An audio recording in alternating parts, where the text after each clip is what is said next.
UPIBarcroftDonald Trump speaks as he leaves the White House for Puerto Rico. The U.S. President played down the severity of Hurricane Maria during a speech at a meeting today with military and local leaders in Carolina, Puerto Rico, in his first visit to the island after the storm.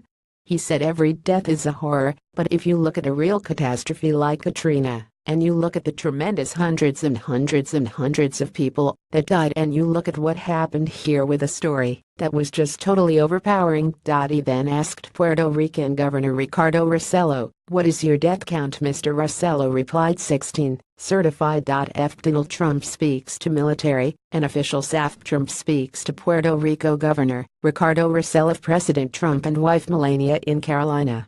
President Trump addressed military and officials. Every death is a horror, but if you look at a real catastrophe like Katrina, and you look at the tremendous hundreds and hundreds and hundreds of people that died, Donald Trump. President Trump then said 16 people certified.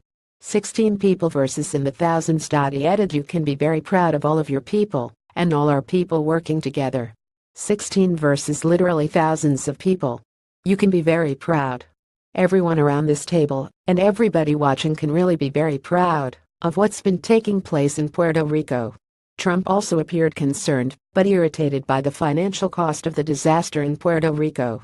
He said, "I hate to tell you, Puerto Rico, but you are throwing our budget out of whack," before adding, "We spent a lot of money on Puerto Rico and that's fine, we saved a lot of lives."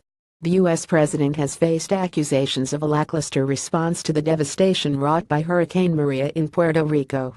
During his visit, he will have to navigate resentment from Puerto Ricans frustrated they are still struggling with basic necessities a fortnight after they were hit by the worst hurricane in 90 years. The U.S. president met those affected by the disaster. The First Lady also met victims. The economy of the U.S. territory, home to 3.4 million people, was already in recession, with its government filing for bankruptcy in May. The storm wiped out the island's power grid, and less than half of residents have running water. 2 weeks on, it is still difficult for residents to get mobile phone signal or find fuel for their generators or cars, as about 88% of the mobile phone sites are still out of service. Puerto Ricans have been relying on each other to share resources and information about which gas stations have fuel, or where they could be lucky enough to find a phone carrier with a working mobile site.